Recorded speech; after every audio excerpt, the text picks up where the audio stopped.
Okay, I am Brian Rosenwald. I am the director of the Red and Blue Exchange, which is part of the Stavros Niarchos Paideia program at the University of Pennsylvania.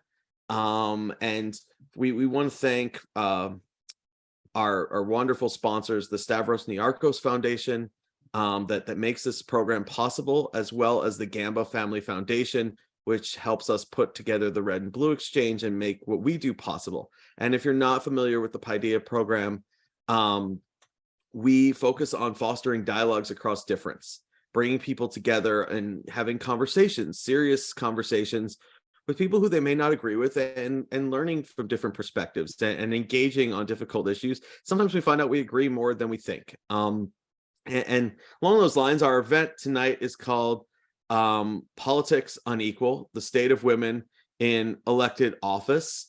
And we have a wonderful panel of experts from different walks of life who I'm going to introduce to you now. Molly Ball is the national political correspondent for Time Magazine. She's covered campaigns, the White House, political personalities, you name it. She's also frequently on various radio and televisions. And maybe most importantly for this event, she is the author of Pelosi, a fantastic biography of the first woman Speaker of the House. Larissa Martinez is the co-founder of the Women's Public Leadership Network. She's a political strategist, and she works to help bring women into politics. She's worked on Capitol Hill for Senator Deb Fischer, Senator Chuck Hagel, Senator Johnny Isakson, and Representative Nathan Deal. And she also has an MPA in public administration and public management from the University of Southern California. Erin Loos Cutraro, sorry, Erin, I'm trying to get the names right, is the founder and CEO of She Should Run, a nonpartisan nonprofit promoting leadership and encouraging women from all walks of life to run for public office. And since She Should Run launched in 2011, nearly 30,000 women have been encouraged to run for office through the program. Abbie Hodgson is the director of the Ascend Fund, which is a collaborative fund dedicated to accelerating the pace of change towards gender parity in U.S. politics. If you're sensing a theme here, this is why we have sort of the foremost experts on this topic tonight. Abbie is a visionary nonprofit leader, and she's committed to achieving 50% representation for women in all 50 states in politics by 2050. And Valerie Dowling has worked in the political process from grassroots campaigns to the White House. In 2015, she joined the International Republican Institute as director of the Women's Democracy Network, where she will continue to work to increase women's political participation, leadership, and representation, this time on a global level. Before this, Valerie worked at the Republican National Committee in the office of the co-chairman as the director of women's programs, and was focused on creating programming to engage more women in the Republican Party. So this is certainly an august panel, and I could have gone into far more detail and told you many more great things that they did. But I want to start to get to the substance of our conversation. If you have any questions, please feel free to drop them in the Q&A box, and we will try to integrate those, answer those, and make this as interactive for you as we possibly can. I thought it would make sense to start with some statistics here to kind of center our conversation. We scholars, we love our numbers, right? What can I say? In 1992, we had what was known then as the Year of the Woman, which led to a jump from 32 women in Congress to 54 women in Congress. In the 3 decades since then, we've seen the number of women almost triple. And yet women are still only 27.85% of Congress, while being 50.5% of the population. And if you want to know what the numbers are, we've got 25 women senators and 124 women House members. So what do we make of this? Is this a sign of we've had great progress? The numbers have tripled since the Year of the Woman? Or is it a sign that we look at and say, hey, the glass is half empty, we're only at half of what we are in terms of the population, and that there's still obstacles present? So I'll open that to anyone who wants to take the first stab at it.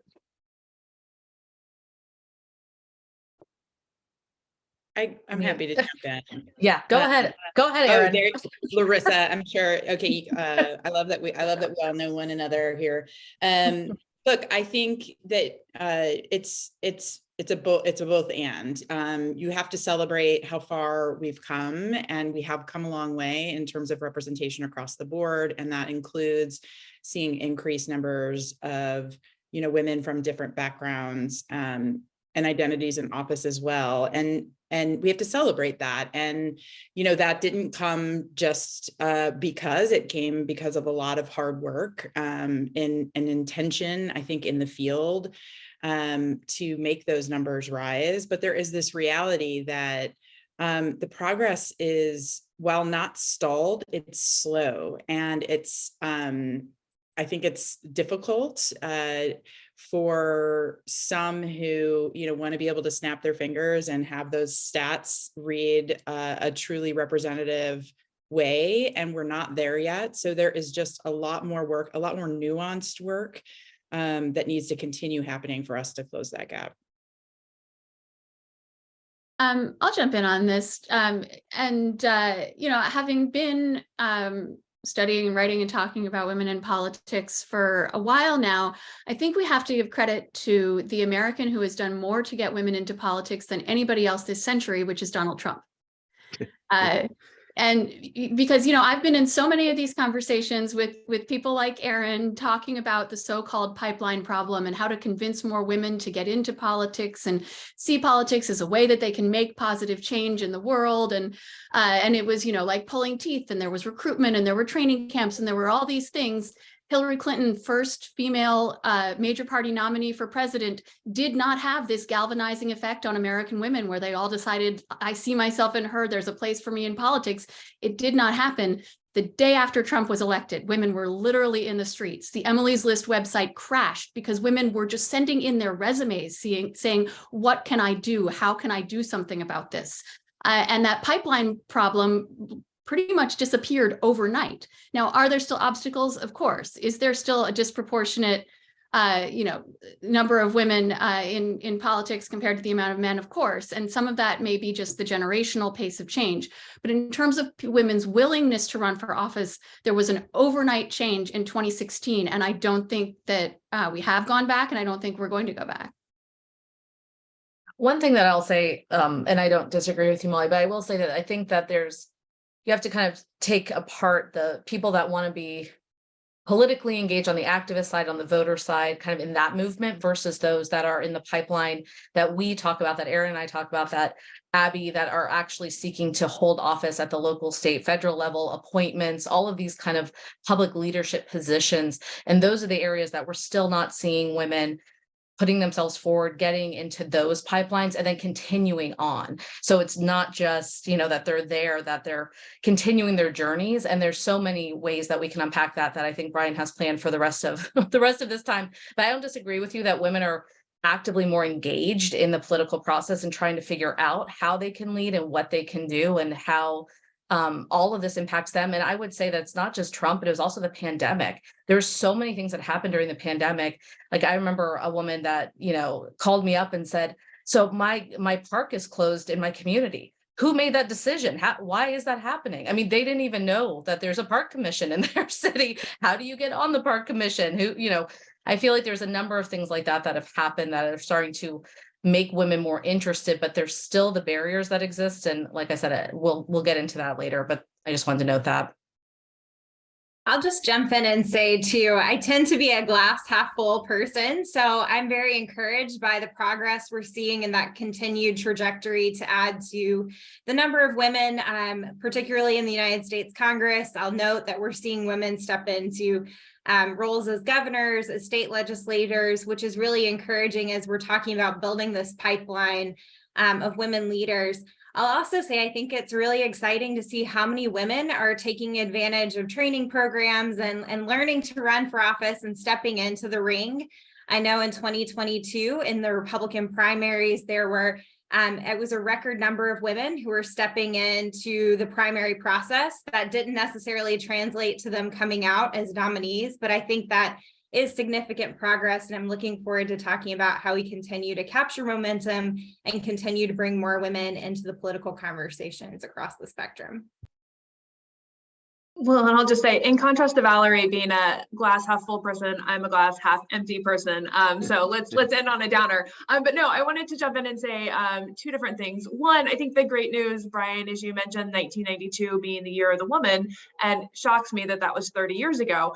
I keep talking about it being 20 years ago, and now, gosh, now it's 31. But 2018 was a second year of the woman where we saw another nice peak in the number of women elected. And so the trajectory over the last 15, 20 years has really accelerated in comparison to the years prior to 1992, when change was much slower. So that's a real positive.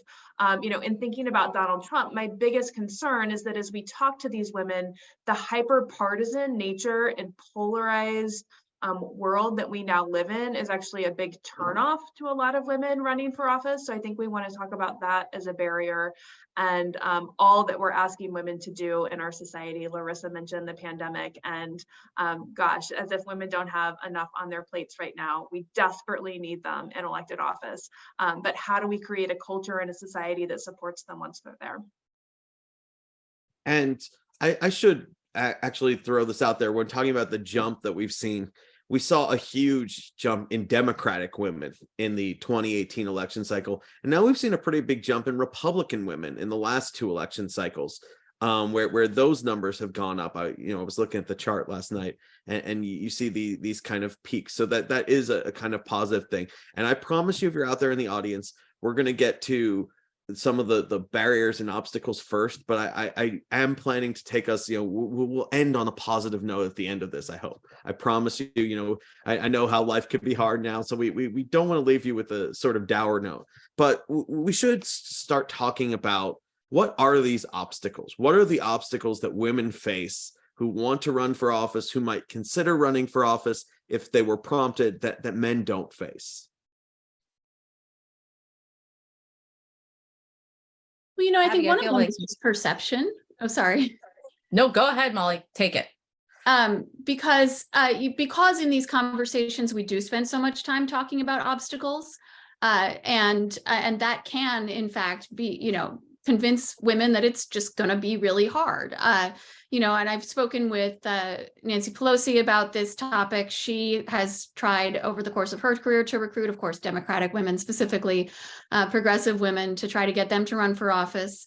And to your point, Abbie, that's what she always says is the hardest thing for her to overcome. Is they say to her, I look at all the negativity you face, I look at the attacks, I look at just the level of personal destruction that exists in our politics, and I don't want to subject myself to that. I don't want to subject my family to that. Now, is that something everybody faces, not just women?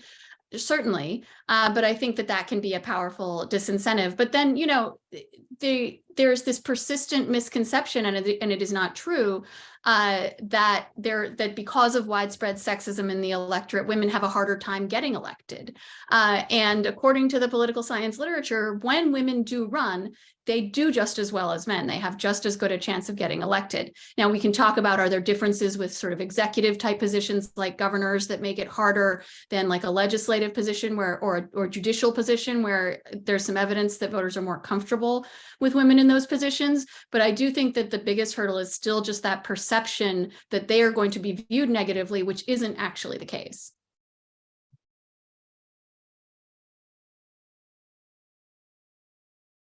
I'll add another barrier that we see. So She Should Run focuses on kind of that first step. It's women who, aren't quite convinced they're going to run for office yet. So we get a lot of women, and if any of you are listening and you're just curious about what it takes to run for office and you want to chew on it but not commit, that's the space that we build program for. We help women at least go through the process of considering it. And what we hear, definitely what has been named is very true.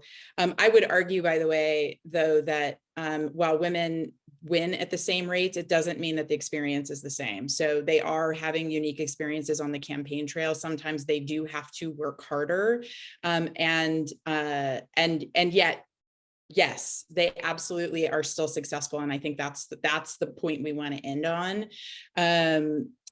We see a lot of women really questioning whether or not it's a combination. It's not just whether or not they're qualified. Qualifications do come into the conversation often, but it's more, we're seeing this shift around women questioning whether or not it is a good use of time. So when you have women who are, deeply committed to their communities, want to see change, they're looking around the room and saying, okay, is this the most strategic move for me and my time? And then you add these other either perceived or real challenges that they may face on the campaign trail. And the question becomes, is it worth it? So a lot of that conversation. It is worth it, by the way. It is. And there's a lot we can do to overcome some of those challenges. I think about how outdated so many of our institutions are, right? So we've moved from having in-person panels to having these Zoom panels, and yet most of our political institutions haven't followed suit, right? You still have to drive to the state capitol or fly to Washington, D.C. There's no online voting or online committee hearings, which can make it really challenging for those, particularly women who have young families, for folks who have to hold a second job because our legislatures are considered part-time and thus pay accordingly. So I think a lot of those systemic barriers that they run into are some of the easiest things that we can make adjustments for that would allow more women and more diverse people to serve in our elected bodies. Yeah, and going off of that too, there's, as Erin was talking about, there's kind of this initial discussion internally and then with your family and your support groups as to whether or not this decision is the right decision for them. But then it's also what happens when they when they say, yes, okay, I'm going to do this. All of the barriers and the challenges they face actually on the trail while they're trying to balance their families.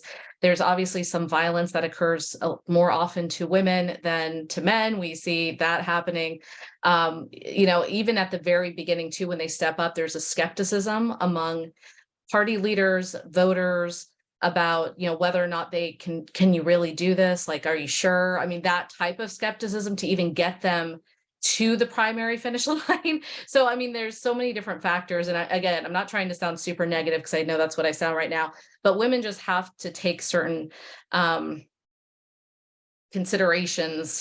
factors into consideration when they're trying to make these decisions that a lot of men don't have to.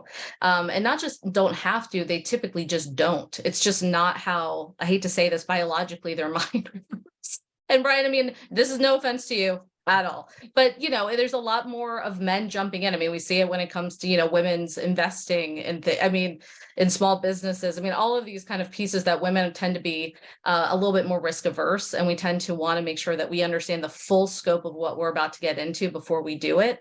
And so that's why there's so many resources that are continuing to try and provide these things, including WPLN, and She Should Run, and all of the organizations that the Ascend Fund provides resources to as well. And I just want to jump in and amplify a point that Larissa and several other panelists have brought up already. I think there's this hesitancy sometimes for women to want to know all the information before they jump into the ring, right? There's this idea that you have to be a policy expert in every possible subject matter.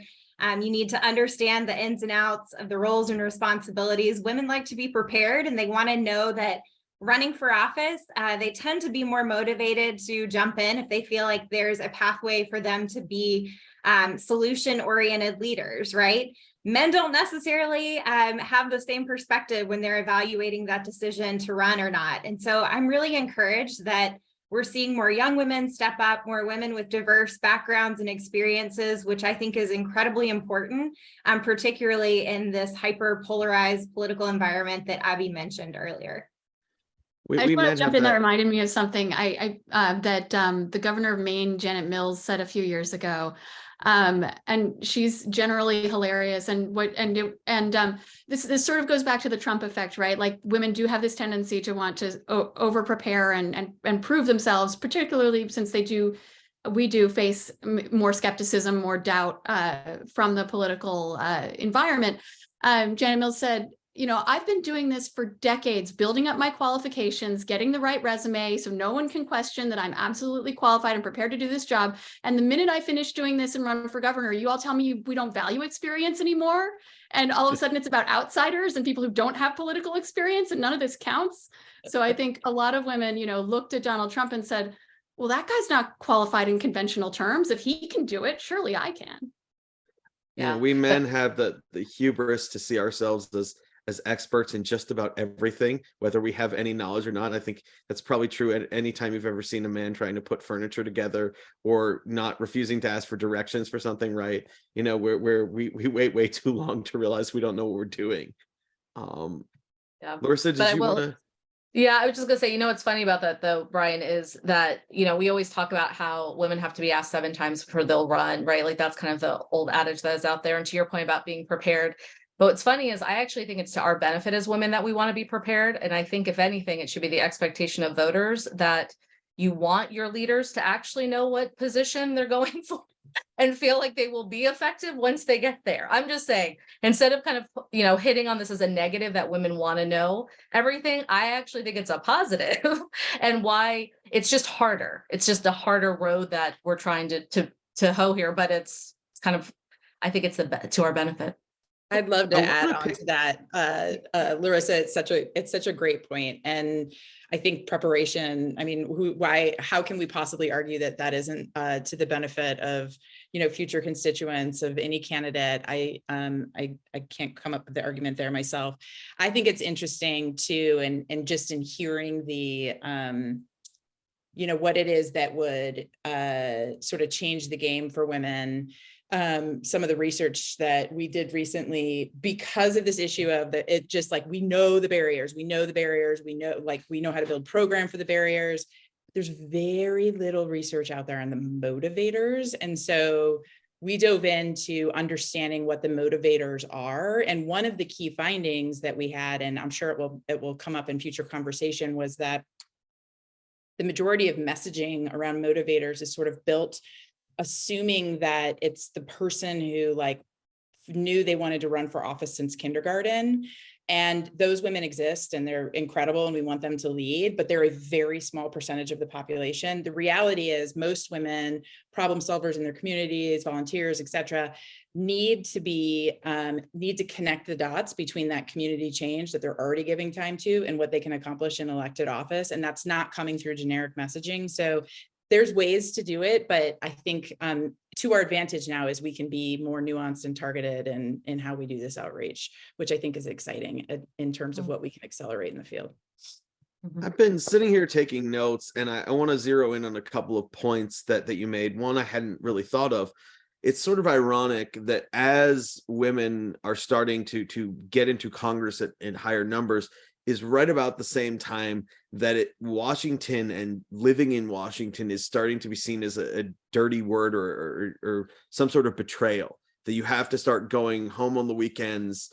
You know, we're talking like early 90s here, because the institutions are under attack. And it seemed like, well, if you live in Washington, you've gone Washington. And I'm wondering if you think that if we revert it, there's a lot of, you know, argument in scholarly literature that we would be much better off as a political system if people actually lived in DC at least part of the time. And, you know, that there have been people who've been proposing like we need to have congressional dorms and like 3-week sessions where they had to live together. But would it, if we undid that, would it make it easier for women if they didn't, you know, feel like they were torn between a family in one place and having to be in DC, whether it's 3 days a week, 4 days a week, whatnot? Would and I don't know if there is a way to undo it, but would that be something that made it easier for women to run, or would encourage more of them to run? I would say if we could finally get that teleport system set up so that women could be in Washington, D.C. during the day and back home in time for dinner, that that would certainly benefit everyone. And Brian, I hear your argument around being in DC, being among your peers, living among your peers, really leading to a more congenial relationship. But there's also such great value in having that connection to your constituents and really understanding what their experience is and staying connected there. So it's such a difficult trade-off. I think what might make the biggest difference for women and probably candidates in general is if we were able to end this fundraising cycle, right? I feel like the candidates and elected officials I talk to, particularly in Washington, feel like they're just constantly having to raise money. And that is where their time is spent when they're away from DC and their congressional duties. Yeah, I keep telling my buddy who works for Apple, I want my iTeleporter already. Like, come on, what is going on here? Let's Yes, go. make that happen. Between that and my flying car, right? We're so far Right. behind. The Jetsons cloning. promised us flying cars, right? You get cloning so we can literally be in 2 places at once. That would do the trick. Yeah. And Brian, I should say that there already are congressional dorms. Just FYI, they they do That's exist, true. but they tend to be more frat-tastic than they are. Not We've not all heard the but- stories of like Schumer's old apartment with like 4 congressmen, crammed in there. That was apparently Yeah. pretty, ratty, and male.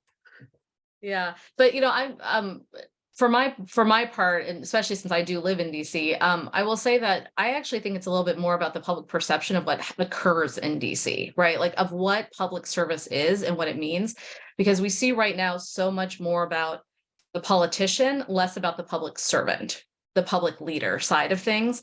And so when you think that the people in DC, all they care about are the politician side of it, like, what are you doing behind closed doors, right? Like there's a skepticism of like, what are you doing with our money? Like, what conversations are you having? I think that is actually, that and the divisiveness goes back to what Abbie was saying initially about just the culture we're currently living in. But this whole like draining the swamp has been the narrative of like every president since to your point, like the 90s. I mean, like, I'm going to come and like change the system, but you kind of have to know the system in order to change it, which is why, I mean, we can go on, I'm sure you talk about that in your classes, but I think on the women's side, I mean, it's going back to some of these structural things and ways for them to like balance. But I think it goes more to how we're building a culture around expectations of our public leaders. And because women have been proven to be more effective in a lot of cases, and that's not what's driving voters right now. I do Are want we- to jump in. Oh, sorry, Brian. No, go ahead.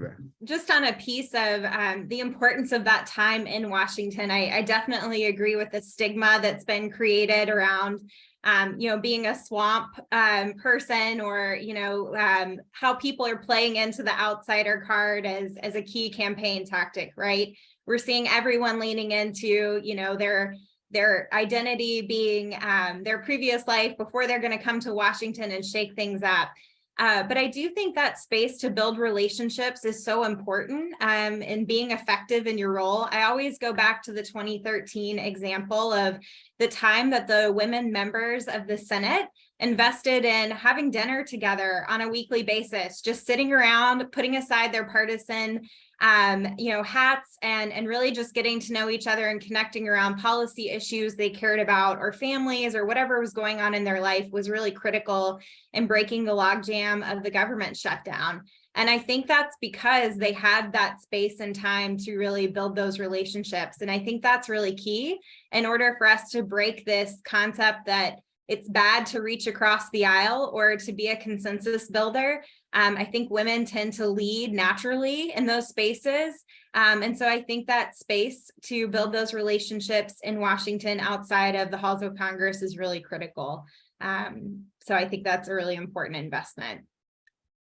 One thing that comes up also in discussions of class and diversity in places like Congress is the financial situation that members face, right? It's expensive to commute both ways, and the congressional salary is a lot more than most Americans make, but not if you're commuting across the country every week. There was a campaign finance decision in the last several years that said that you're allowed to use campaign funds for childcare. I think that's really significant for enabling women and people with families more broadly to get into politics. But, the new member of Congress, Maxwell Frost, was talking in the last month or so that he came to DC and he couldn't get a lease because he's 25 and doesn't have credit, but also this is a really expensive city to live in. And so if we do want people to be on campus, so to speak, they have to have the resources to do that, unless we want to have, an aristocracy of people who are independently wealthy, and those are the only people who can afford to serve in Congress or legislatures.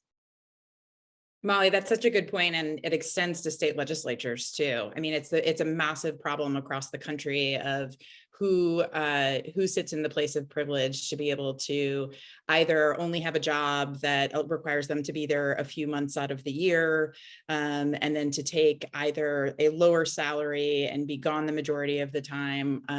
It is a real issue in terms of who has access to those roles. And I think one thing that Valerie mentioned is almost a double-edged sword here.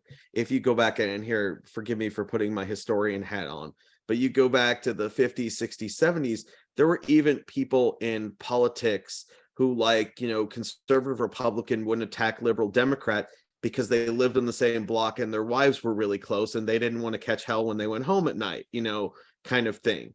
And it seems to me from what you're saying that some of that nastiness and brutishness, and I should say, our politics have always been ugly. We sometimes rhapsodize about the past, but some of the nastiness and brutishness that we see now, I'm hearing from you that is discouraging to women, and even just the gridlock, the fact that it seems like we can't get anything done is discouraging because women want to achieve things. They want to, better their communities. So I'm wondering, first of all, how much of that is a barrier? And secondly, someone mentioned retention before, and that's something that I don't think we think about a lot. And we have seen now in the last cycle or so, a fair number of women retiring relatively quickly. Stephanie Murphy, who was a Democrat from Florida, Kathleen Rice, who was a Democrat from Long Island, and now Victoria Spartz from Indiana, a Republican from Indiana, I think is only going to serve 2 terms. And you start to see them, and they're citing family reasons. Now, obviously, when politicians cite family reasons, you don't know how true that is and how much there are other things going on. But is this starting to make it harder to retain women, that we have this gridlocked politics where people are just busy hurling insults all day? I mean, I'm just going to say, I think oh, I'm sorry. Go ahead. Go ahead, Molly. No, you and I are clearly the Tracy Flicks of this discussion, always jumping into chat first. Go ahead. Go ahead. No, you go.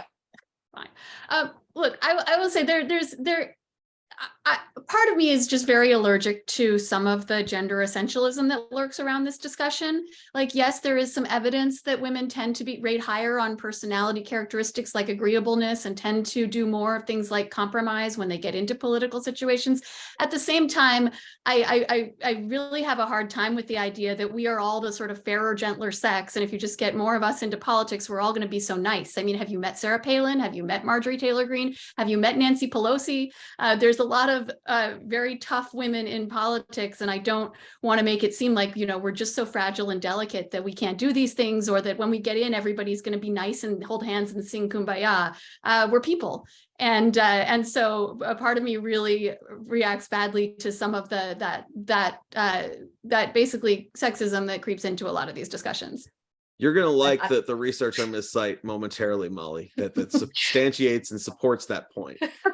Well, I appreciate that comment, Molly, because I say that a lot. And I actually would go a step further to say that I don't necessarily like the narrative that women are like the saviors of our institutions, because that puts a huge burden on our shoulders. I think it's just that we come to the table with a different perspective and, to your point, different skills, which is why we should be there. But you have good ones and bad ones, just like you do with men as well. And the one thing that I did want to kind of note to Brian's point is that, all of our public institutions are reflective of us as a country, as a populace.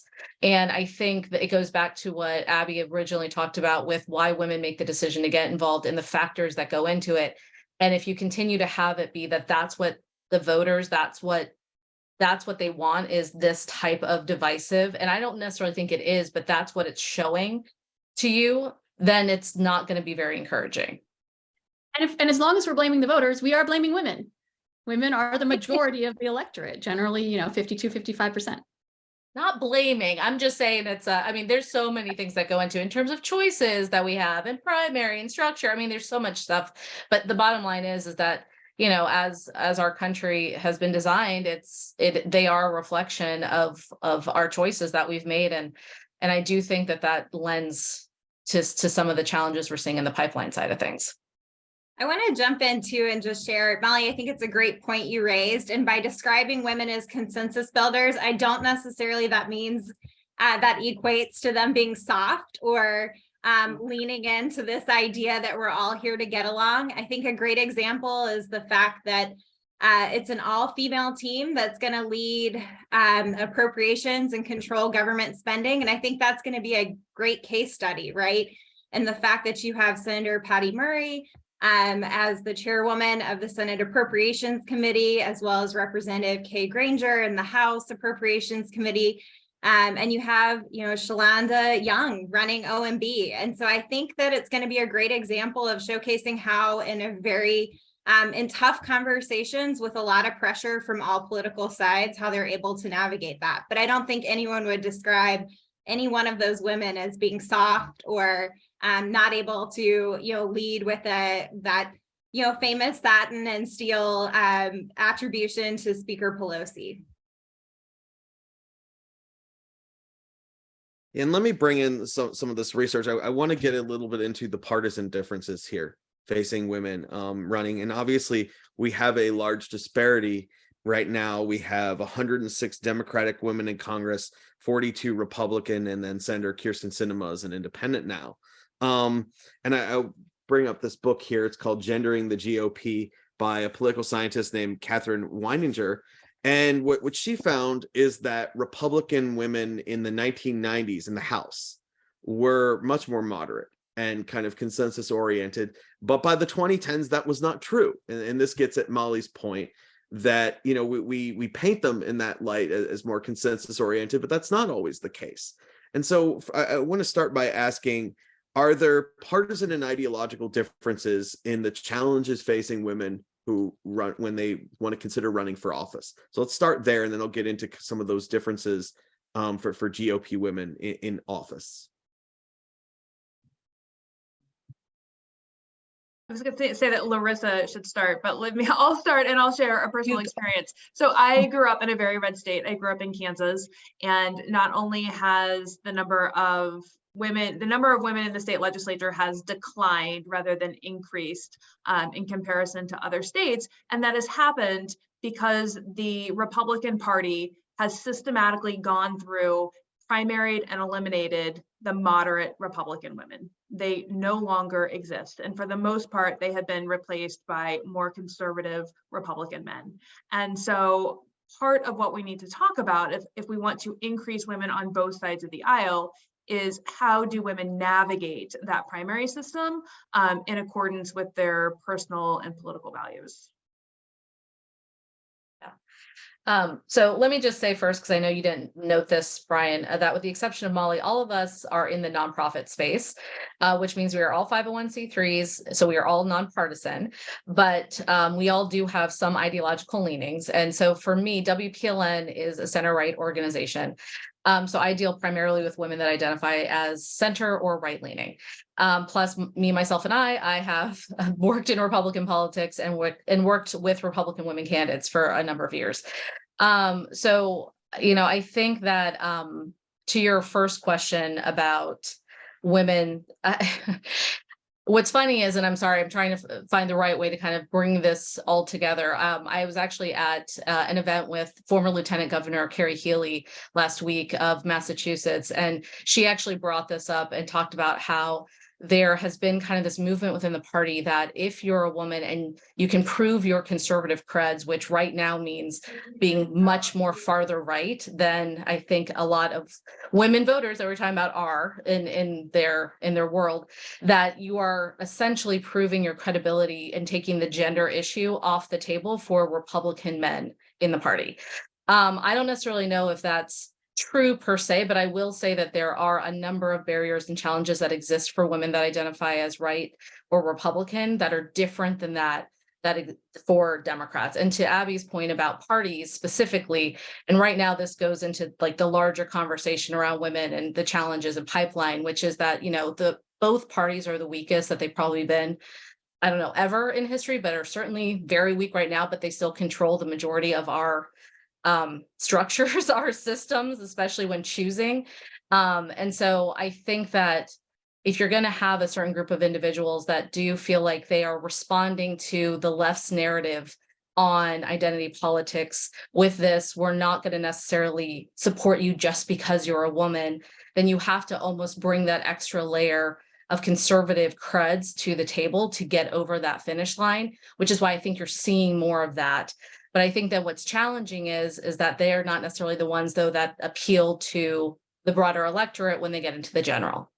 So there's several things we can talk about when it comes to the Republican Party and some of the challenges that we see with women, but that's at least what I see. I think the part that I'm encouraged by is that there's several, especially in Congress, that have gotten elected this past cycle that are conservative, but they're, I'm going to call rational conservatives. Like they may have conservative principles, but they're not, I'm going to say activists. Right now, there's a lot of activists in Congress on both sides of the aisle that are causing lots of trouble. They're the ones that tend to get the most media attention.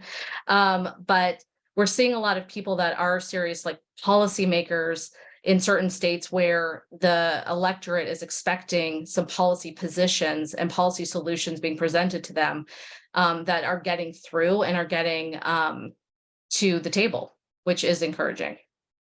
I just want to put, yeah, Larissa, I love your perspective on this, and I want to put like an exclamation point behind this thing, because we actually see it in our community with women who are pondering whether or not they'll, you know, step into a political leadership space or make the time and space for it. Is this real issue that we have with policymakers being out of lockstep with the majority of the population. And when that happens, look, you know, you can pull out specific policies and we can talk about those, but the reality is just that the voter does not feel connected to the policy in that case. And the individuals the women specifically who we want to see run feel so far removed from the conversation when the conversation feels so inside baseball and extreme.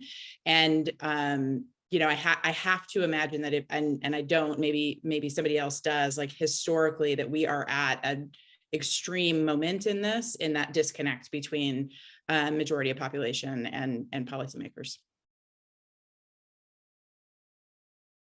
Valerie, you're Republican too. Do you? I also, you have that experience. What thoughts do you have? Sorry, I didn't mean to talk for like all Republican women. No, absolutely. I mean, I currently focus on the international side of things in a nonpartisan context, but putting on my hat working in domestic politics and definitely, you know, my own political punditry over here. But I think it's hard when the more moderate women are drowned out by the headline grabbers. I mean, let's face it, Marjorie Taylor Greene has sexier headlines when it comes to her most recent tweet or, you know, her ridiculous antics. And so I think it does make it harder for some of the more moderate voices who are trying to lead in a different way, particularly Republican women, to be constantly being pulled into the conversations by some of the louder and more extreme members of the party. So I would love to hear Molly's perspective on this too. I mean, as someone who's working and covering all of the dynamics at play here, but I do find that to be a real challenge for women who are trying to carve out their platform and increase their visibility, you know, in the current landscape that exists. Let me just work in a comment from the audience that I think underscores the point that people are making. Corrine writes that she's center-right, registered Republican, former partner in one of the largest accounting and consulting firms. And she says she doesn't fit into the current Republican mold and don't believe I would be supported by the current Republican Party, nor would I get past a primary. I'm interested in running, but I don't identify as Democratic. It's really sad that I don't have a home. First, I would say run. Yeah. I think everyone here, I think, would just say do it. Yeah, please. But I can understand that feeling, but I think the advice that I would give is, depending on where you are and what you would want to run for, let's just hypothetically say that's the case, that ignore the party. I'll put it that way. The party will get behind whoever wins the primary. That's how this works on both sides. And, you know, yes, there may be some support, even though there's not supposed to be support in primaries from the party, but there may be some, you know, leaders or others that kind of come in here and there. But bottom line is, you know, you will find support if you are a good candidate and you resonate with your constituency and you get yourself out there and your message out there. And they will fall in line. And it's the same with, I mean, I hate to say, but that's my optimism, is that the more women that we have like you and others that make it through and put themselves forward, you change the narrative, you change our culture, you change who we expect for leaders. So I would just say ignore the party and go ahead, go on principle. Yeah, so I think if Corrine is going to run, I think to Larissa's point, the farther down the ballot you go to, the less the party really matters and the more connected you are to the voters and the constituents and able to really use your independence and your lack of connection to a party as a benefit. And there are plenty of offices too that are nonpartisan, whether it's school board, some city councils. So you can always explore that opportunity as a way to like get your feet wet and set yourself up for success down the road. I think that's such a good point too, because something that the political science literature also does tell us is that women are often perceived as outsiders and are perceived as fresh faces and are perceived as sort of being able to clean up the system in ways that can be an upside for them when they run for office. Something I've heard from Republican women especially is that because their party has this allergy to what we call identity politics, it can be harder for them to capture that upside of being a woman in politics. And I think we are starting to see that change. And I think with more and more organizations seeking to get more Republican women into politics, I think we have hit a sort of critical mass there. But, you know, I hear Republican women saying, okay, I have to put up with the downside, people not taking me seriously and commenting on my clothes, but then I don't get the upside of saying, but gee, I'm different, I'm a woman. Isn't that something that we should be celebrating?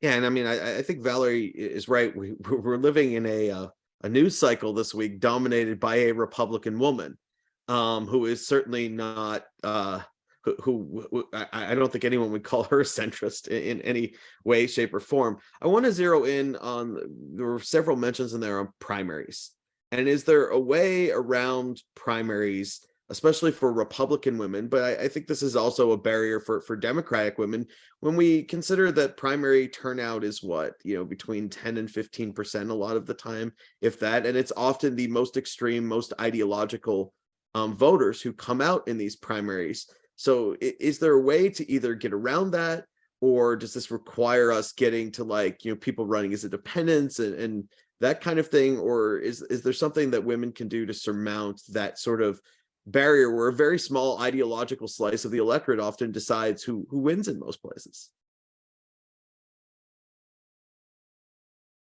I mean, I don't think there's any way around it, Abbie. I mean, there are some structural changes that we would make, that if you want to reduce the power of political parties, you could go to a ranked choice voting system, a jungle primary like they have in Washington or California, would be one way to diminish the power of parties in primaries, if that was something that the voters decided on. And I guess we saw this benefiting women in Alaska this year, right? We got a fairly moderate Democrat in Mary Pelota won in the House, and moderate Republican Senator Lisa Murkowski got reelected in the Senate in sort of a textbook campaign of why ranked choice voting is different, because she played to the center and her challenge was from the right. Yeah. I mean, I think for me, I'm not the biggest fan of those type of structural changes with the narrative that women need to change the system in order to win. I'm not a big fan of that. But it's not that I don't think that generally just talking about getting more effective and diverse leaders all across the country, that we shouldn't be looking at different ways to potentially shake up some of our systems. But I think the reality for the moment is that there's no way really around them at certain levels. You're going to have to find a way through. But I still go back to the fact that and maybe it's because of the experiences I've had, is that if you do know what you're doing in terms of finding the resources, and I don't mean just fundraising, but I mean like going to find these organizations that are helping you with, navigating the system, understanding what you have to do to get, put yourself forward, that you have a strong message, you resonate with your community, that people will rally behind you. If you get the momentum, that gets voters out and that gets you over the finish line. And to Molly's point about being a fresh face, no matter what side of the aisle that you're on, even if you're not playing on the fact that you're a woman as a fresh face, but you're just a new person in the political arena, that a lot of times people get excited about that alone, and that carries them in. Because a lot of places, I mean, I know we focus a lot in Congress, but when we talk about state and local level, there's not a lot of challenge that's happening in a lot of these positions. And so if you put yourself forward, at least, or a couple of people put themselves forward, you'll find that there is a path to victory, a path to success. Well, and Brian, And I to your per- point, if 10 to 20% of voters are turning out for primaries, there's a lot of growth to turn out new voters in that primary and change dramatically the outcome there. So there is an opportunity to do that hard groundwork and change the composition of the electorate in those primaries. And I probably didn't phrase that question particularly well. I wasn't necessarily thinking of structural changes. That there's a whole different discussion on those. I was thinking more, how do women get through primaries? How do they get out of primaries and get to those general elections where the electorate might be a little bit more amenable to their strengths and the arguments they're putting forward. I want to jump in too to something Abbie and Larissa both mentioned. I love the work that Erin and Larissa invest in, because I think it's hard to underestimate the power of a ground game, right? If you're in a 5-way primary, it's a turnout question. And I think it's really important to note that there is power in running a strong get out the vote operation to make sure that you are connecting with your constituents and you are pushing them to the polls. I think we've seen a lot of people have surprise upset victories, which when you go back behind the scenes, you're finding they're doing the door knocking, they're showing up at community events, they're making the calls, and they are really finding ways to break through even in crowded primaries, which I think we're going to see more and more of. So I think there is something so important to investing in the type of preparation that Larissa and Erin are doing and helping prepare strong campaigns. Yeah, I want to add too, I don't have as much experience thinking about the federal offices, but as you move down ticket to a word that regularly comes to mind is persistence. Like you think about the gatekeepers, if they're the institutional gatekeepers or the unnamed gatekeepers that are the ones making endorsements in towns and communities, and folks are following the leads. There is persistence with those individuals, not to assume that you don't have the chance because there's a bigger there's a bigger fish in the pond, if you will, but to stay on it. And I think, this is where we see, back to the point of like, women may not have the same experience. They may have to work harder, but ultimately they still win. It's persistence. Let me ask, are there barriers to entry that women of color are facing that white women do not face? And if so, what are they?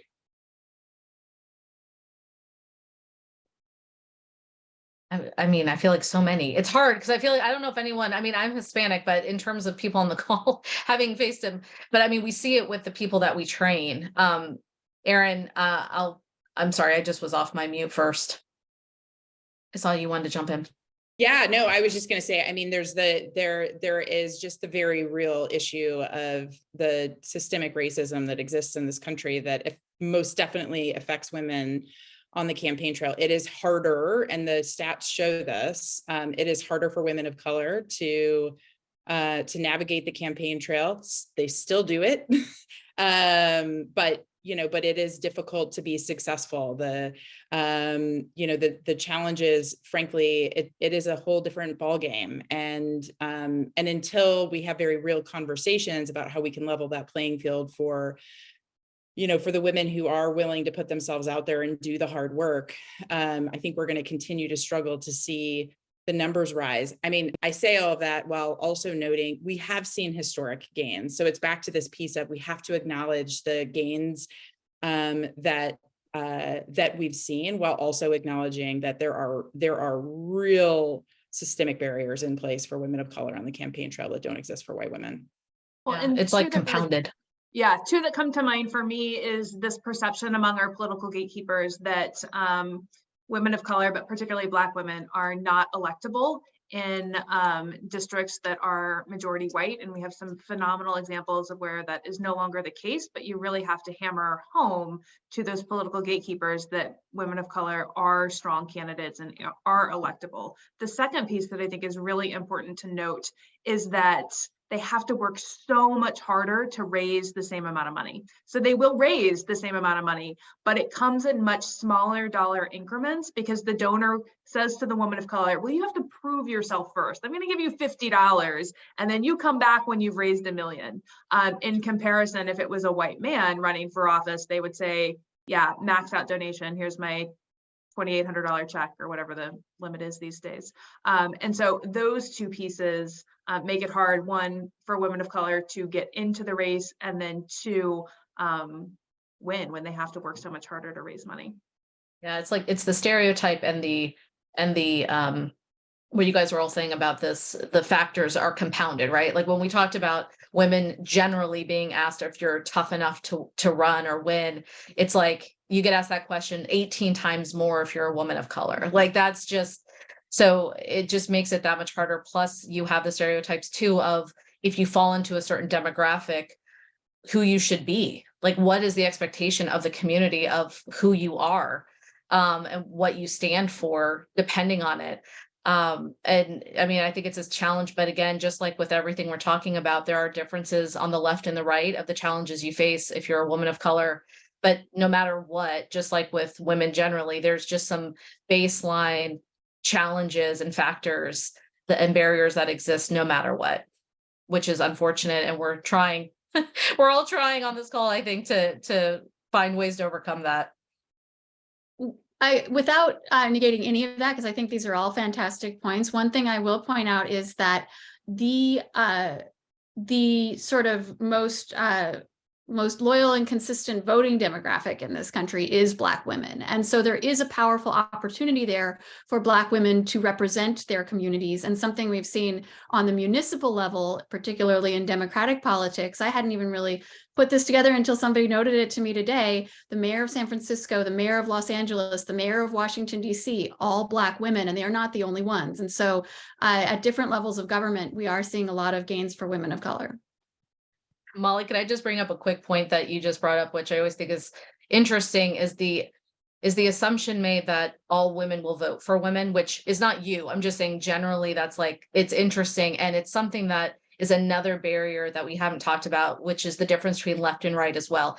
And it's not that it's going to happen more on the left versus right per se, but it does, there is that, again, the identity politic narrative on the left versus the right, and that you do see a lot more support come out for women that run as Democrats versus Republicans, because there is not that initial base that will vote for you just because you are the woman and they want that voice at the table.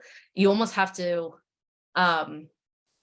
overcome people that say that they're not going to vote for you because you're the woman, which is a whole nother thing. But it's this assumption made that women, we're tough as voters, and we don't necessarily support, and I'm not saying that we need to. It's the Hillary Clinton issue as well, but it matters. You want people to reflect your policies, but that's why I think all of us are working to flood the market and get more people, so you don't have to choose between supporting someone who's a woman and potentially compromising your principles. Let me jump us into public policy for a couple of minutes here. Do we think that women make better legislators than men? I think they make better decisions that affect their lives than men do. I know we get into Molly's kind of territory of like, we paint these as monoliths and we have these kind of stereotypes, but Valerie raised the fact that the 4 chairwomen and ranking members of the appropriations committees, as well as the point person of the White House, are all women now. So, does this make it easier to get somewhere? Are they better at these kinds of deals and things? I think it's interesting that the word better I pause at.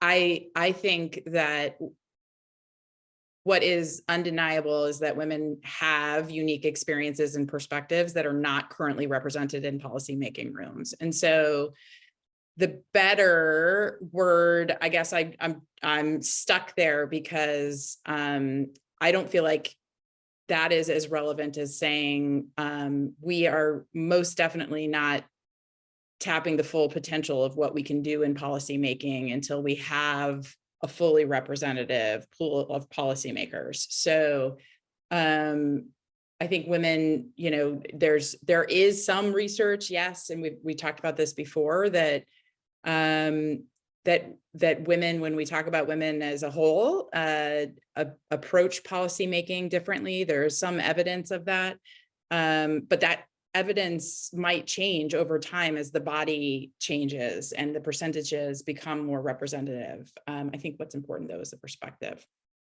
I love that, Erin.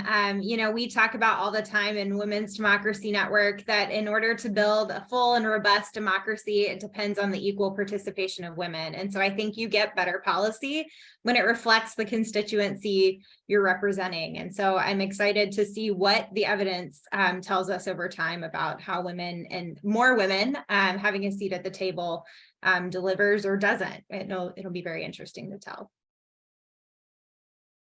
I'm surprised we've got an hour talking about this topic and abortion hasn't come up. But because obviously there are a lot of pro-life women, it's not a one-sided issue, even among women, but we certainly have seen since the overturning of Roe v. Wade, a disproportionate effect on women in the electorate. And I think we see that among policymakers as well. And I think back on the classic political cartoon where there's a bunch of men in like the Capitol and they all have these big pregnant bellies and they're saying to one another, well, this changes things, right? Representation matters because people's lived experience matters. And that's what they bring to the table, whether you're talking about women or any other group. And in a democracy, you want to have more of those experiences represented, and it makes a difference. Actually, then the next question I wanted to ask was, are there issues where women are either better equipped to find solutions or add something to the conversation that's currently missing? We hear that you brought up abortion. There's a question from the audience about guns and gun violence. But are there issues where we sort of need that different perspective that's not there, or where it would have a big difference? Our issues are women's issues, Brian. I think you there's hear that all the time to contribute on any issue. And it really annoys me that in so many conversations, there's assumptions that any one issue is something that's a woman's space to weigh in on and to be solution oriented. I think that women should have and bring a unique perspective to all policymaking conversations. And that should be the norm. Yeah, and I think it's a dangerous road if you start nitpicking which policies should only be determined by fill in the blank. That's not the point of having these reflective voices at the table. And also just noting that when we all talk about reflective, and I'm just saying this knowing the work that Erin does and that Abbie does and Valerie, that it's not just black, white, it's also the full spectrum of like rural, urban, mother, single, professional, low income, middle class. I mean, it's the full spectrum. And right now we just don't have anywhere near that, because even the women that we currently have, even though most of them are great, they still, a lot of them share some similar things that got them there because of the barriers that we see. So much of it is not necessarily on the policy, but again, this idea of perspectives being at that table. Well, Brian, if I could offer an example of what Larissa is talking about. So Nevada is the only state in the nation that has a woman majority in their state legislature, and the policy outcomes have been different. Take the issue of equal pay. When it was a male majority, there was a bill that did not advance out of committee because the members determined that it wasn't an issue and didn't need to be addressed. And then when women joined the committee and were a majority, they were able to better share their lived experiences and that of their mothers, their sisters, their daughters, and really make the case that there was pay discrimination happening in the state of Nevada. And then the bill went forward and was passed and has had a positive impact on women's lived experiences going forward in terms of pay equity. And so just having those seats at the table, yes, in many ways does lead to better policies, but more importantly, better policy outcomes for the people that are affected. I think this goes back to the point that was made before about women on the appropriations committees, right? Because I think in the past we did see a lot more stereotyping of women's roles in politics, where it was assumed that, oh, you're going into politics to do healthcare and education and the sort of soft or family related issues. Those were sort of women's domain. And now I think we're seeing a lot of progress in what were traditionally sort of male coded roles, whether it's, committees dealing with national security, committees dealing with appropriations, committees dealing with the sort of stereotypically sort of harder, more masculine coded areas of politics. And I think it's tremendously encouraging that we've seen women make inroads in those areas. Well, and I know I'll get this wrong, but Senator Heidi Heitkamp has a great comment about women's issues range from macroeconomics to macaroni and cheese, and that everything in between. I miss her. Victor. Yeah, that was a unique woman. For those who don't know, who came from North Dakota, very different background than some of the women who draw more attention in politics. And it's definitely true that this is kind of the debate you see when you study the women's movement historically. I happen to be teaching it this week. Didn't plan it this way, but teaching the ERA fight and stuff in the 70s, where one side is saying all issues are women's issues, and other people are zeroing in on some of those issues like abortion and things in that regard. Got one question from the audience here on saying that with women juggling all of the different roles, caretakers and jobs and things, are they less likely to get in because the sort of Trump vein in our politics has introduced the politics that, for lack of a better way of phrasing it, are divorced from fact, and where lying is sort of the name of the game? Are they less likely to get in because they feel like, how do you deal with those kinds of lies and not corrupt yourself? And that question's from Melinda.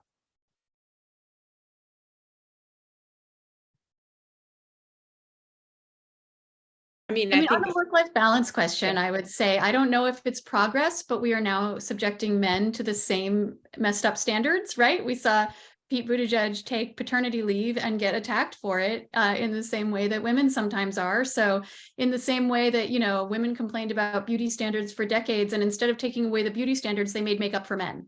So now we just have the same unfair standards applied to everyone. Maybe that is progress.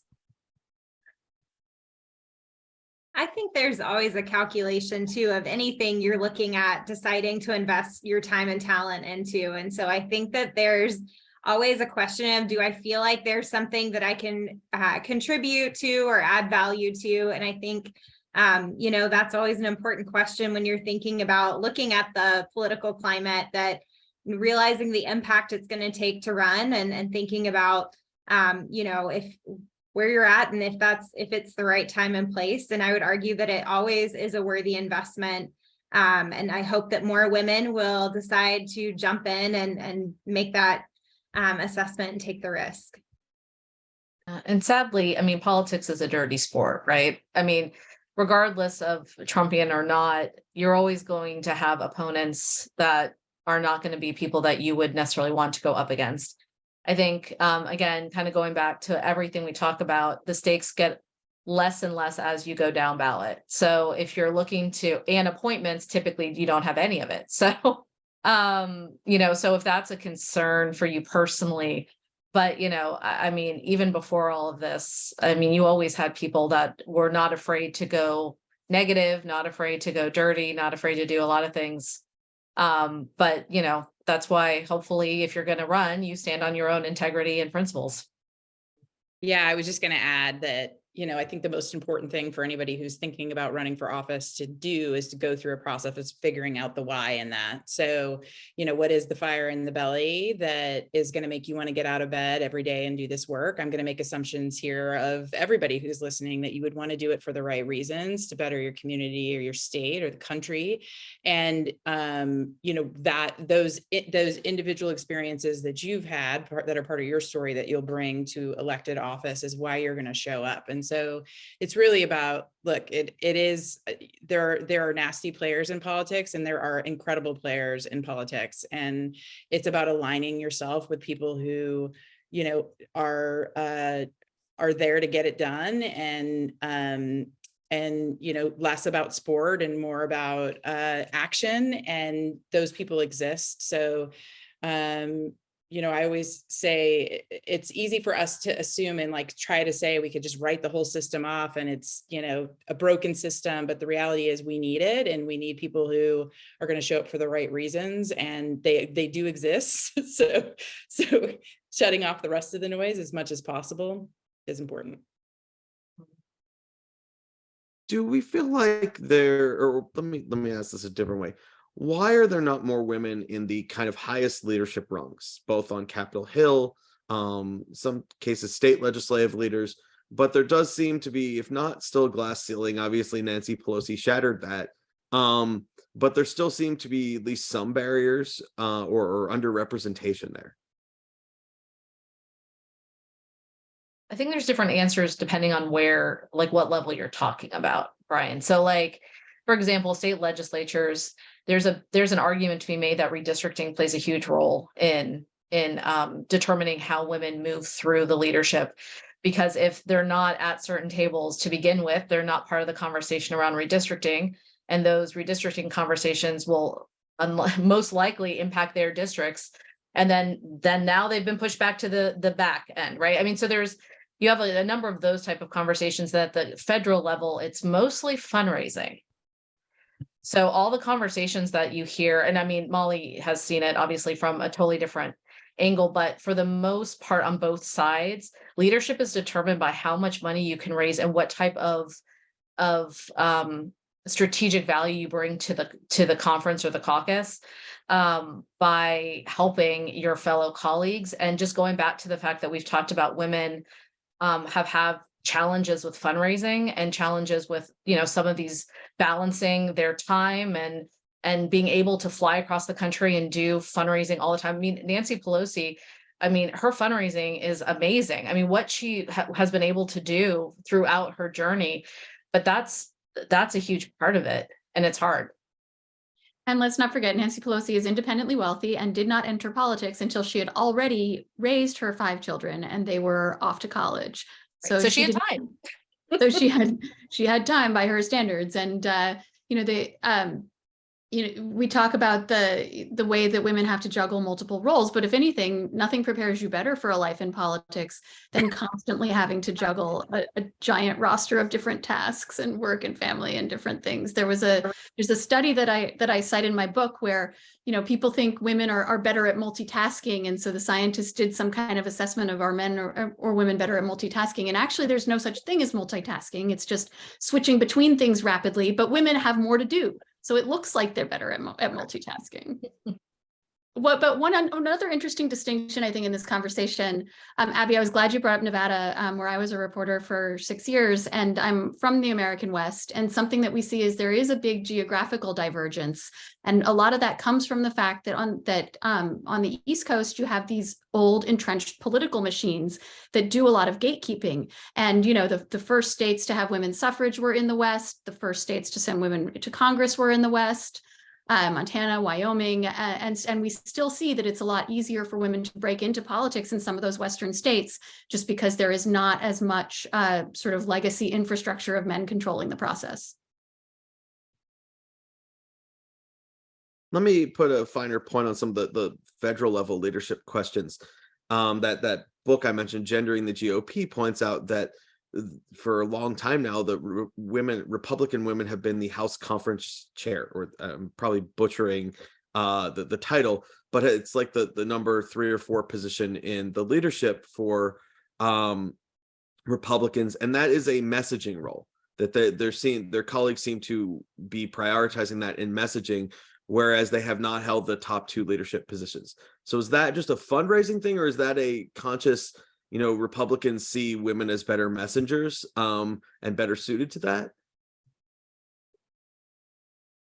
I think that, yes. I think, yes, but you could also have a full slate of your leadership be women, right? Like, even if you think women are good messengers and should stay conference chair, doesn't mean you can't have one also at the same time in whip.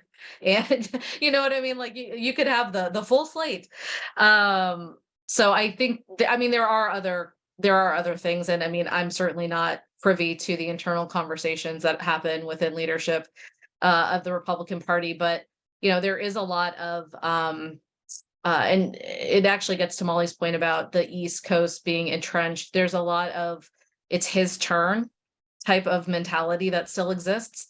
So it's not a matter, and I'll push back against this, and it's not that there are not individuals that may think this, but I don't think that it's a factor of men thinking women can't do the job or are not able to do the job. It's just that we are stuck in a certain culture in a certain way that we make these decisions. And And we just haven't broken out of it. So, I mean, it takes, especially in the House of Representatives, the Senate too, but the House especially, it takes a while to get into leadership. It takes a while to position yourself. It takes a while to build up support, to build that fundraising prowess, to, navigate it. And so, yeah, I mean, and then it goes back to the whole raising your hand part of it. Like women may have gotten to Congress and raised their hand, but typically they're the ones that put their heads down and work. Again, you see a couple of activists on both sides that are, on the news and are running around, but the majority of Congress put their head down and work. I mean, there's, 435 of them. You don't see them all running around on, Fox and CNN and MSNBC all the time throwing bombs. But, and I say that because, again, to seek leadership, you have to want it. It has to be aggressive. You don't get asked to do it necessarily. I mean, it's a competition. And so I do think that sometimes our Republican women, they want to be the workhorses behind the scenes. I also think it's a numbers game too. I think the more women members there are, the more you're going to see ascending into these leadership positions. I keep thinking about, the Republican primary in 2016. It started off with a very diverse, pool of candidates and ended up with Donald Trump. There was a, Carly Fiorina ran. So the more women that we see stepping in to run or stepping in to leadership positions, the more we're going to see ascending to those higher posts. And so I'm hoping that that's going to be more and more the norm moving forward. I'm torn. Valerie has teed me up beautifully for one question, and Larissa has teed me up beautifully for another question. Since the one that Larissa teed up came from the audience, I'll start there. We have an anonymous attendee who has asked us, is part of the issue campaign financing, which I think we were kind of talking about earlier. And does it make sense to focus on changing the policies like that contribute to inequity on all sides? The short answer is yes. It does make sense you have to do both. I mean, you sort of have to change the game while you're playing the game.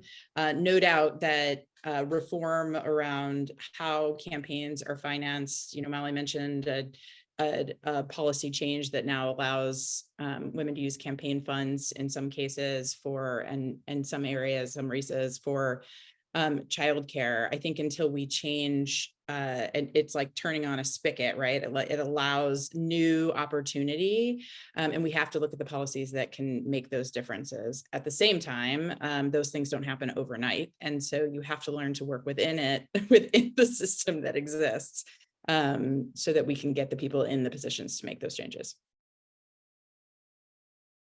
Well, Larissa made a good point earlier that we don't want to change rules, laws, etc., under the premise that this is going to benefit women or that this is what is required to elect women. So I think that is certainly true. Doesn't mean we shouldn't improve our institutions to benefit everyone. And campaign finance is always one of those that I get a little scared of, because there always seems to be unintended consequences when we think we're fixing the problem. McCain-Feingold laid the groundwork for where we're at today, and that was campaign finance reform. So always a little cognizant of where that could lead us. Yeah, and then the 70s campaign finance got us the era of like PACs and nationalized campaigns, so that there have been definitely unintended consequences there.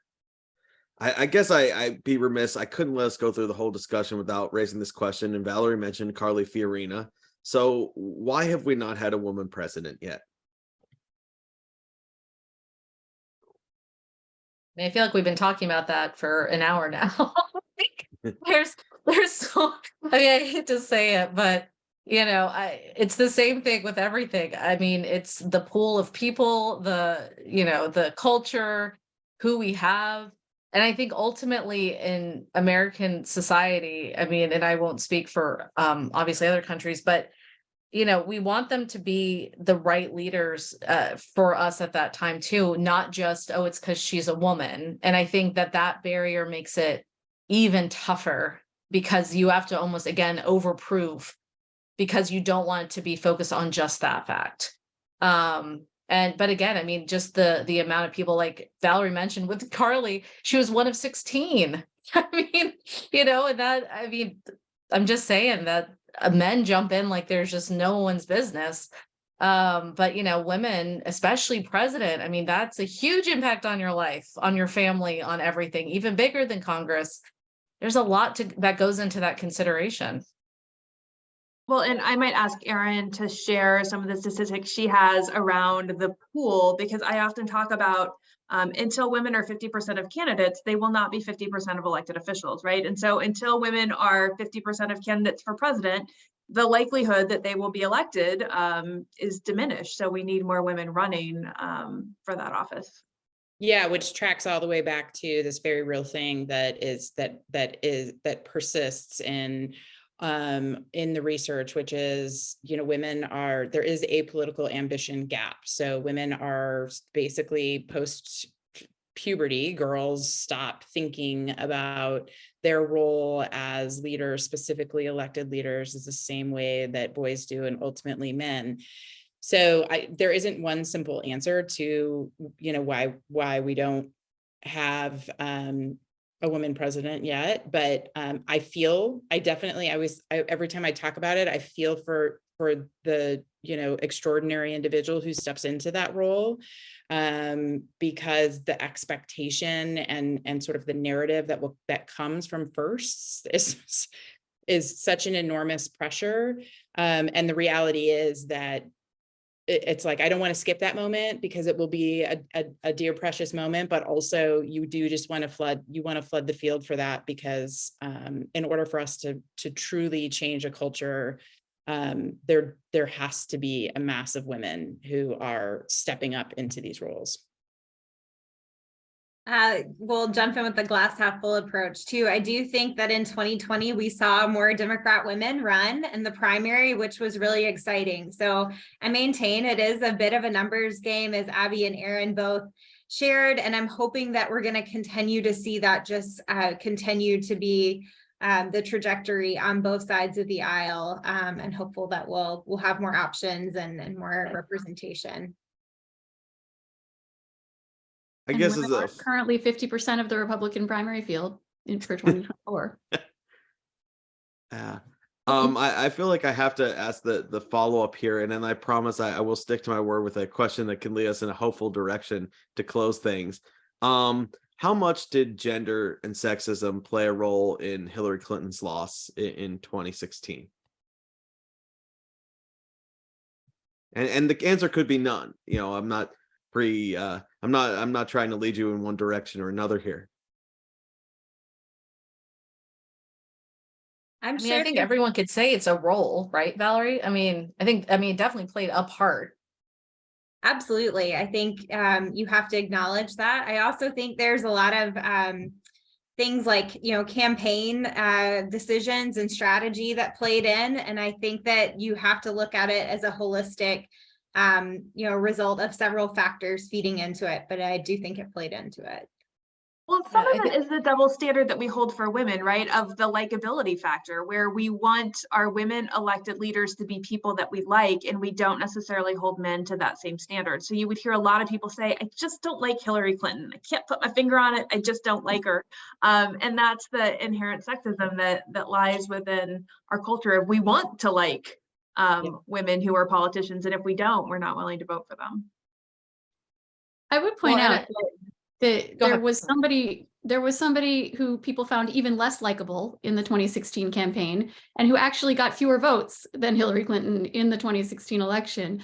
But he didn't seem to constantly face this question of why don't people like you, right? So it's the likability expectation, I think, that was sort of disproportionately placed on Hillary, where she was less disliked than Donald Trump, and yet he wasn't constantly getting this question, this expectation that he'd be likable. Well, and also his looks. I mean, he certainly was made fun of for a lot of things, but it's a different level. It's a different, like what she would wear, how she would wear it, like her hair. He got more grief for his hair, which was kind of refreshing. Yeah, but I don't think it bothered him quite as much. But I was going to say, just like with everything we're talking about, no one woman wants to be boiled down to the fact that it's only based on her gender. So just like what Val said, it certainly played a role. And I think depending on who you talk to, it's a different variation of how much it played. But I mean, there's so much more that goes into a presidential race than just, you can't boil it straight down to the fact that she was a woman and that's the only reason she lost. But I mean, I don't think anytime anyone that's a female that steps into a role that you can't take that off the table in some capacity. And I want to, Abbie said something very interesting. We often hear questions about how women get attacked for being less likable, or about, you know, they face more questioning about likability. But Abbie phrased it slightly differently. You were saying that we don't actually expect to like our male politicians. We don't, you know, we don't see that as important as we do with our female politicians. So I wondered if other people wanted to weigh in on that kind of conception of it. Yeah, that's the truth. And that is because there is an assumption that especially if you are a white male running for office, that likability is not as necessary because you've got what it takes. And that is this constant battle that women, and then as we, you know, dove into earlier, especially women of color, when they step up, and it is not the given, you have to prove it then. And likability in that case does become a giant factor. Well, and also it's women face it no matter what anyway, regardless of whether you're a politician. This idea that we have to be relatable. I mean, I'm sure, I don't know for everyone on this call, but I've certainly been like walking down the sidewalk where some guy's like, you should smile today. And you're like, what? Who are you? Like, there is this idea that women generally in our society should be approachable. We should be relatable. We should be, you know, fill in the blank.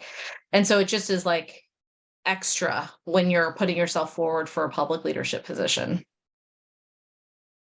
I do think And I can say, as the one guy, no one's ever told me walking down the street that I should smile.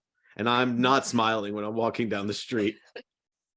I also Valerie? think it's interesting how the same characteristics are viewed when they're embodied in male and female politicians very differently. And I think that's a whole element that feeds into this likability. If you're demonstrating strength, it's perceived very differently in a male figure versus a female. And so I think there's still a lot of work to be done on, you know, breaking down, as Molly shared earlier, some of the stereotypes that are around women, and this idea of what you have to be in order to be kind of that safe space for likability. That kind of sets me up for the last question I want to ask, which is, you know, what can we do? What are the most important steps that need to happen here to bring us towards, you know, parity in terms of as many women in politics, you know, roughly equal percentage of where they are in the population? What are the steps that are maybe most important here, or that can lead us towards, you know, a hopeful future? I can jump in with one research backed one, and that is, you know, in all of our research that we did around the motivators and really drilling down to, you know, this issue that women aren't a monolith and how you can look at what motivators for different segments of women work.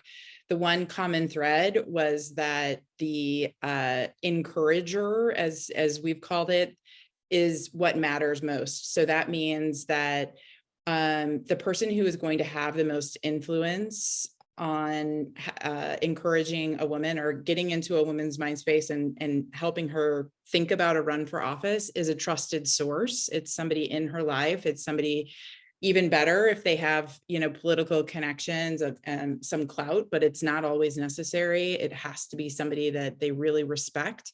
And so I would just say that is within all of our reach for the women in our networks to plant the seed that probably, while you may assume that somebody's thought about it, while you may assume that they've, you know, received that encouragement, they may have or they may have not, but they probably need to hear it again. And coming from you, it's going to make a difference.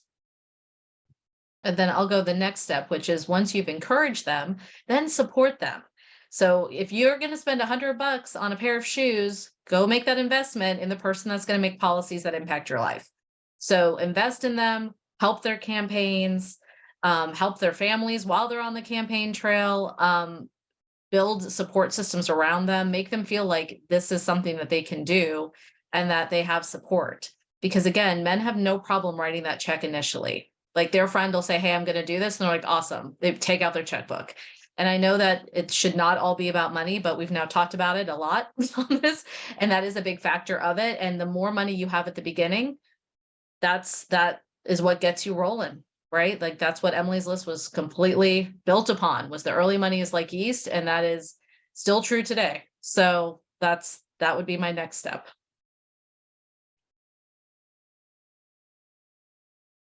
I'm Molly, going to Valerie? say for more women to jump in and run and get involved at all levels of the political process. We've talked a lot about different entry points into politics and some of the barriers that exist, whether it's primaries or campaigns or party systems. And so I think that it's important that we see women run for party chairman, for school board, for state ledge, that they sign up to work on a campaign. I think it's never too early to jump on a campaign and learn the system, learn the process, attend a training. But we just really need more women to say yes and to jump in to lead and help pave the way for others. And it creates a virtuous cycle, right? Where the more women are in those positions, the more women can see themselves in those positions. And then the more women make themselves eligible for those positions. So I think it snowballs, and it takes time, and it's gradual. And you look at all the, 110-year-olds who are still serving in elected office. It takes time for those positions to open up. But every little bit helps. Well, and if I had been going in this order, these are exactly the comments that I would have had. I think everybody is exactly right on for what we need to do.